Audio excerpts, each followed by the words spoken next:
রাজা বাদশাহ জমিদারদের প্রজাবৎসলতা, শাসন, শোষণ আর নির্যাতনের ইতিহাস আজ দূর অতীত, কিন্তু মানুষের মুখে মুখে প্রচলিত আছে তাদের নানান কাহিনী। উপকূলীয় জেলা পটুয়াখালীর পথে প্রান্তরে ছড়িয়ে আছে নানা ইতিহাস, ঐতিহ্য, লোককাহিনী আর পুরাকীর্তি। এমনই একটি পুরাকীর্তি ও মুঘল স্থাপত্যের ঐতিহাসিক নিদর্শন শ্রীরামপুর জমিদার বাড়ি। ৩০০ বছরের পুরনো এ জমিদার বাড়িটি পটুয়াখালী জেলা শহর থেকে ৭ কিলোমিটার উত্তর পূর্ব দিকে অবস্থিত। আজকের এই ভিডিওতে আপনাদের দেখানোর চেষ্টা করব কিভাবে শ্রীরামপুর জমিদার বাড়ি যাবেন এবং দেওয়ার চেষ্টা করব শ্রীরামপুর জমিদার বাড়ির ইতিহাস, ঐতিহ্য, সৌন্দর্যের পূর্ণাঙ্গ ভ্রমণ গাইডলাইন। তাই ধৈর্য সহকারে সম্পূর্ণ ভিডিওটি দেখার আমন্ত্রণ জানিয়ে শুরু করছি আজকের ভ্রমণ গল্প, ৩০০ বছরের পুরানো শ্রীরামপুর জমিদার বাড়ি। আমি এখন আছি পটুয়াখালী জেলার দুমকি উপজেলার শ্রীরামপুর গ্রামে। আর এই গ্রামে রয়েছে মুঘল আমলের অসংখ্য নিদর্শন। আমার সামনে যে ফটকটি দেখতে পাচ্ছেন, এটি হলো শ্রীরামপুর জমিদার বাড়ির প্রধান ফটক। আজকে আমরা এই শ্রীরামপুরের মুঘল আমলের যে দর্শনীয় স্থানগুলো আছে সেগুলো দেখব এবং আপনাদের দেখানোর চেষ্টা করব। এই শ্রীরামপুর গ্রামে শুধু শ্রীরামপুর জমিদার বাড়িই নয়, রয়েছে মুঘল আমলের তৈরি একটি মসজিদ এবং একটি কবরস্থান। সো আজকের এই ভিডিওতে এই শ্রীরামপুর জমিদার বাড়ি আপনি কিভাবে আসবেন, কখন আসবেন, কত টাকা আসতে খরচ হবে, সম্পূর্ণ ডিটেল তুলে ধরব। সো শুরু করছি আজকের ভ্রমণ গল্প।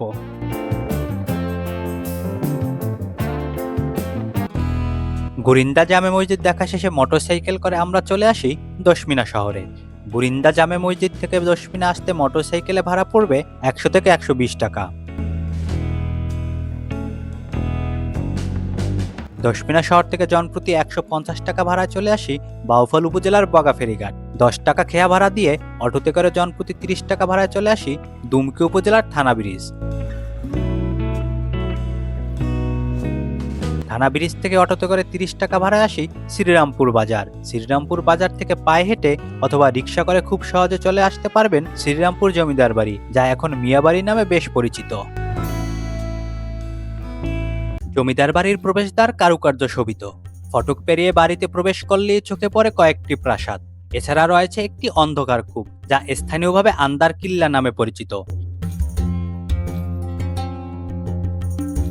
১৫০ ফুট দৈর্ঘ্য ও ১৪০ ফুট প্রস্থের এ কূপে রয়েছে ছোট বড় প্রায় ১০০টি কক্ষ।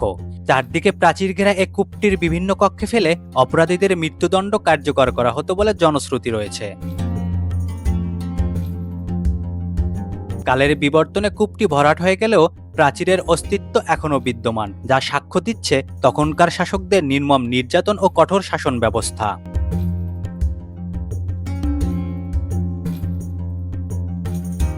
বাংলার প্রথম নবাব মুর্শিদ কুলি খান ১৭০০ সাল থেকে ১৭২৭ সাল পর্যন্ত বাংলা শাসন করেন। এ সময় শ্রী শিবপ্রসাদ মুখোপাধ্যায় ও শ্রী ভবপ্রসাদ মুখোপাধ্যায় নামে দুই ভাই নবাবের উচ্চপদস্থ কর্মকর্তা হিসেবে কাজ করতেন। কথিত আছে শিবপ্রসাদ নবাবের কাছে ইসলাম ধর্ম গ্রহণ করেন, পরে তার নাম হয় শিবল খাঁ। নবাব খুশি হয়ে তাকে এক ভাটায় যতদূর যাওয়া যায় ততদূর সীমানা পর্যন্ত জমি ও মিয়া পদবি প্রদান করেন।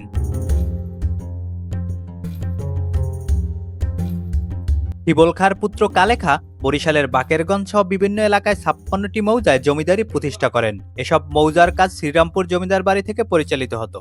প্রতিটি মৌজায় ছিল একটি করে দিঘি ও মসজিদ, যেগুলো অস্তিত্ব আজও বিদ্যমান।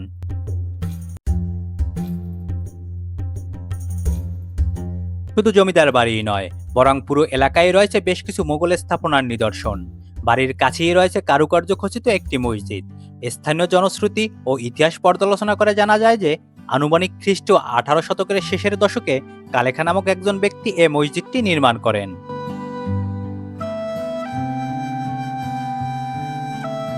এক গম্বুজ বিশিষ্ট এ মসজিদটি বর্গাকার ভূমি পরিকল্পনায় নির্মাণ করা হয়। ৪.৩২ মিটার দৈর্ঘ্য ও প্রস্থ বিশিষ্ট মসজিদের দেয়ালগুলো ৮৫ সেন্টিমিটার চওড়া। মসজিদের ছাদের মাঝখানে একটি গম্বুজ, চারদিকে ৪টি মিনার ও চারদিকে মার্লন নকশা শোভিত প্রাচীর রয়েছে।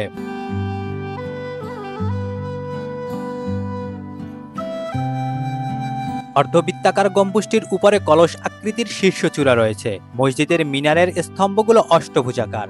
মসজিদটির পূর্ব দিকের বাহির দেয়াল অলঙ্কৃত পোড়ামাটির ফলক ও কুলঙ্গি নকশা দ্বারা সজ্জিত রয়েছে। মসজিদটির উত্তর, দক্ষিণ ও পূর্ব দেয়ালে একটি করে প্রবেশপথ রয়েছে। প্রবেশপথগুলো অর্ধবৃত্তাকার খিলান বিশিষ্ট।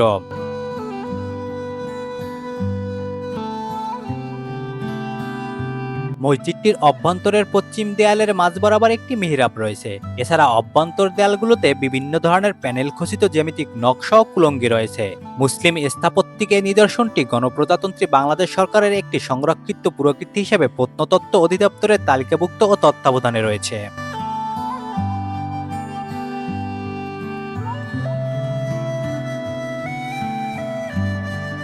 জমিদার বাড়ির পাশেই মুঘল আমলে খালের উপর তৈরি করা একটি ব্রিজও রয়েছে।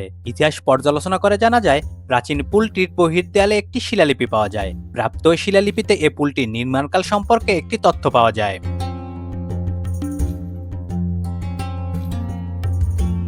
শিলালিপিটিতে 1798 সালের কথা উল্লেখ ছিল। সুতরাং স্থানীয় জনশ্রুতি ও ইতিহাস পর্যালোচনা করে বলা যায়, আনুমানিক খ্রিস্ট 18 শতকে এ পুলটি নির্মাণ করা হয়। প্রাচীন এ পুলটি একটি অর্ধবৃত্তাকার খিলানের উপর নির্মাণ করা হয়। পুলটির দৈর্ঘ্য 22.35 মিটার এবং প্রস্থ 2.92 মিটার। চার কোণের 4টি টারেট এ পুলটির অন্যতম দৃষ্টিনন্দন বৈশিষ্ট্য। পুলটির দুদিকে স্বল্প উচ্চতার প্রাচীর রয়েছে।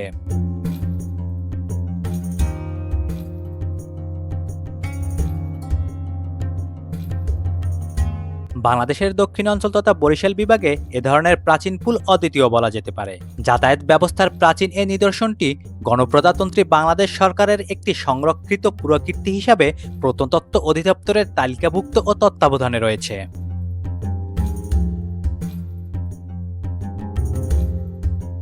এছাড়াও এই জমিদার বাড়ির আওতাধীন এলাকায় এখনো কিছু মুঘল আমলের স্থাপনা রয়েছে। মসজিদের অধুরিয়ে চোখে পড়ে মুঘল স্থাপত্য রীতিতে বাধাই করা কালেখা ও তার স্ত্রী জুলেখার জোড়া কবর। মুঘল শাসন ব্যবস্থা শেষ হয়েছে সেই কবে, কিন্তু কালের সাক্ষী হিসেবে আজও দাঁড়িয়ে আছে শ্রীরামপুর জমিদার বাড়ি।